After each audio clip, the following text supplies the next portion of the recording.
지금에 와서 그 남편은 아무것도 가진 것도 없이 빈털터리로 70세에 손가락 하나 들고서 오직 남은 것은 그 와이프를, 자기 마누라를 사랑하는 그 마음밖에 없고,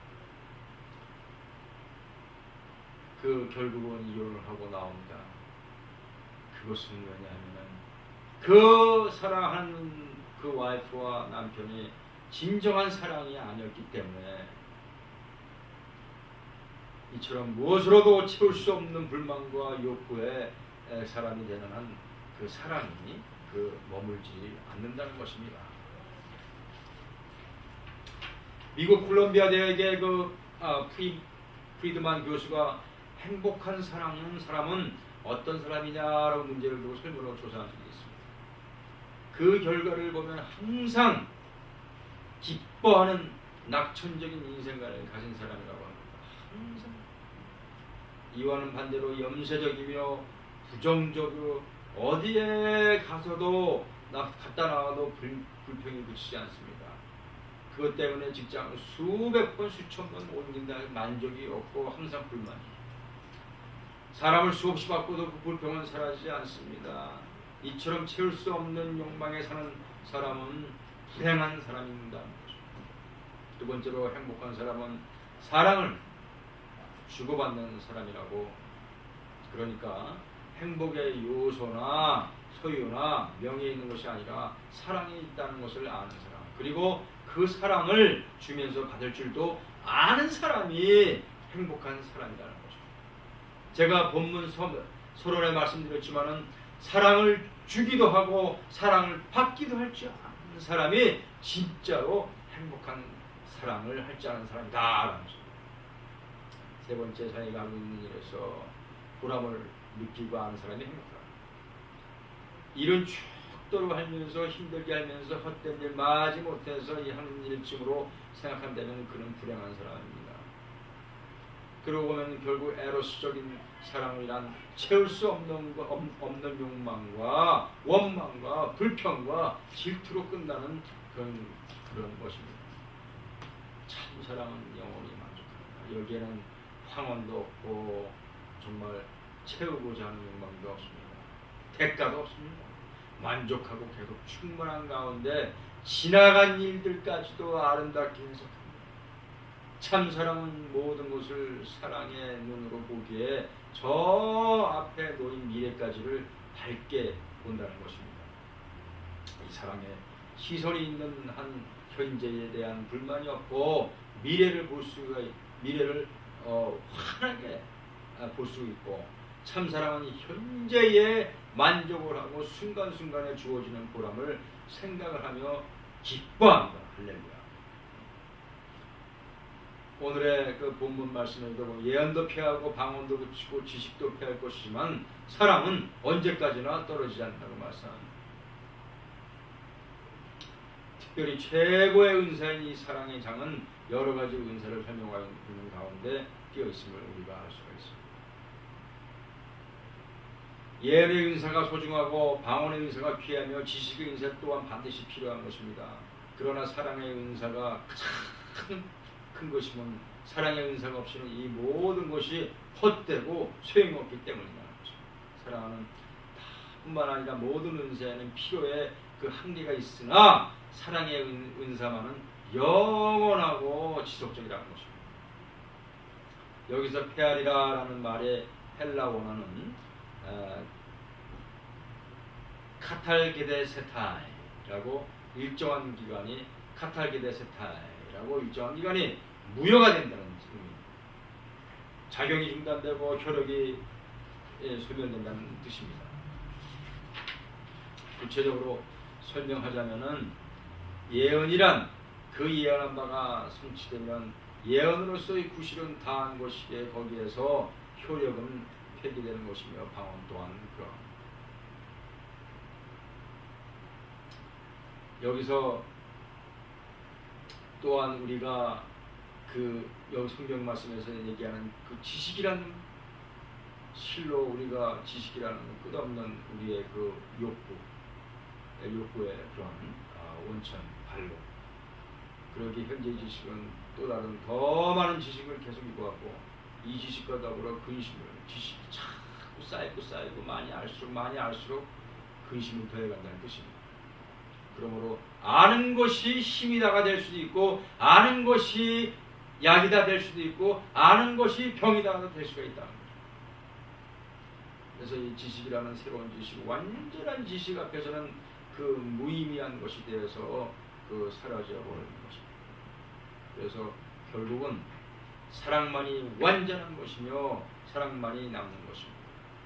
사랑 안에 모든 것은 부분적이요 그리고 포함된 것이고 일시적인 것입니다. 저는 어떤 분에서 얼굴이 젊다고 몸이 다 젊은 것이 아니에요. 젊어 보인다고 해서 오래 사는 것이 아니다. 그런 재미있는 그런 그 인터넷에서 글을 본 적이 있습니다. 참 오랜만입니다. 어떻게 흔히 보면은 얼굴만 보면은 젊어지셨습니다라고 하지만은 더욱더 이뻐지셨습니다. 더 젊어졌습니다. 그것은 다 듣기 좋으라는 소리죠. 늙을 만큼 늙은 것인데 그런 소리 듣는다고 무슨 소용이 있겠습니까? 얼굴에 보이는 주름살이 없다고 하여 그 몸이 건강한 것이 아닙니다. 또한 젊어 보인다고 해서 오래 사는 것이 아닙니다. 우리가 신체가 좋고 건강하고 체격이 좋다고 늠름하다고 생각하는 그 운동선수들이 대체로 단명하다고 합니다. 그런 거 하면 언제 봐도 허약하고 비실비실하고 정말 굉장히 약해 보이는 불안해 보이는 사람이 훨씬 오래 사는 것을 많이 볼 수가 있습니다. 이와 같이 몸의 건강 역시도 부분적이요 일시적이지 완전한 것이 못 됩니다. 뉴턴 이삭 같은 역사적 인물도 노년에 들어서는 심한 건망증으로 인해서 자기의 이름까지 잊어버리는 것은 제자들도 분간하지 못했다고 합니다. 이런 모습을 대해하는 제자들이 너무나 어처구니 없어서 선생님, 뉴턴 선생님 그렇게 다 잊어버려졌으면 이제 기억에 남은 것은 뭐가 있겠습니까? 하고 물어보니까 뉴턴은 대답하기를 내가 죄인이라는 것과 예수님이 내 구주라는 것만은 알고 있지. 아멘 할렐루야 그랬습니다. 이 정도면 천국 문턱에까지 다 가는 삶입니다. 두 가지면 충분하지 더 복잡하게 알아서 무엇을 하겠습니까? 제가 어렸을 때에 할머니 할아버지 정말 대가족 집에 서울의 옛날에 그 보강동이라고 여러분들 아실 겁니다. 보강 이렇게 디귿자식으로 이렇게 그런 집에서 제가 살았는데 할머니께서 그런 바느질 할 때 보면은 바늘기를 꼭 저보고 끼워달라고 실 끼울 때 참 그걸 제가 또 끼워드리고 이제 세월이 지나오는 길에 저도 눈이 역시 어두워지고 참 그런 현상을 바라보니까 저도 혼자죄예요 생각합니다. 저는 지금도 가끔 그런 제가 직접 이렇게 바느질 할 때도 있습니다. 저도 와이셔츠 주가 떨어지면 제가 직접 꼬매고 하는데 이제 나이가 들었으니 이제 하늘나라만 바라보고 가까운 곳은 대충 뭐라는 뜻인가 보다 하고 돋보기를 쓰는 것에도 다 그만한 의미가 있다는 것입니다. 아무튼 이와 같이 여러 가지로 우리가 정말로 우리가 대충 우리가 보는 것보다도 영원히 볼 수 있는 그런 사랑을 바라봐야 하는 것입니다. 여기서 베드로후서 1장 5절 7절 말씀 다시 한번 보겠습니다. 이러므로 너희가 더욱 힘써 너희 믿음의 덕을 덕의 지식의 절제의 인내의 경건을 경건의 형제 우애의 사랑을 공급하라. 형제 우애의 사랑을 공급하라. 8층의 덕을 말씀하고 있습니다. 이것을 거꾸로 설명한다면 이런 얘기입니다. 즉 덕이 없는 믿음은 아무런 소용이 없고 지식이 없는 덕은 사람을 해치며 절제가 없는 지식은 교만하게 만들고 인내가 없는 절제는 아무런 가치가 없다는 것입니다. 그리고 경건이 없는 인내는 자기중심적인 완고함을 교만하게 낳게 합니다. 형제 우애가 없는 경건은 외식에 빠지게 되고 진정한 사랑이 없는 형제 우애는 인간적인 사랑의 범위를 넘지 못하고 만드는 것입니다. 그래서 마지막 가서는 우리가 사랑을 공급하라 라고 외치는 것입니다. 어디까지나 사랑이 있고 그 사랑 위에 세워짐으로써 그것들의 본래적인 의미가 있다는 것입니다. 사랑이 없는 명분이란 재구실을 못하면 물론 오히려 자기도 괴롭고 남도 괴롭히는 문제만을 낳게 된다는 것입니다. 여기서 요한계시록 2장의 에베소 교회에서 말씀하신 요한계시록 2장 1절 10절 말씀을 보면 너희는 수고도 있고 인내도 있고 판단력과 정의감 그리고 진실도 있다. 그러나 너를 책망할 것이 있나니 너희처럼 처음 사랑을 버렸느니라. 사랑 없는 수고, 사랑 없는 비판, 사랑 없는 정의에 대해서는 주님께서는 내 촛대를 그 자리에서 옮기리라 하고 분명히 말씀하셨습니다. 이와 같이 사랑이 없이는 어떤 고상한 명분이나 행위라도 아무런 소용이 없습니다. 그러므로 오직 사랑만이 그 모든 그러한 그 의미와 가치와 동기를 부여하게 된다는 것입니다.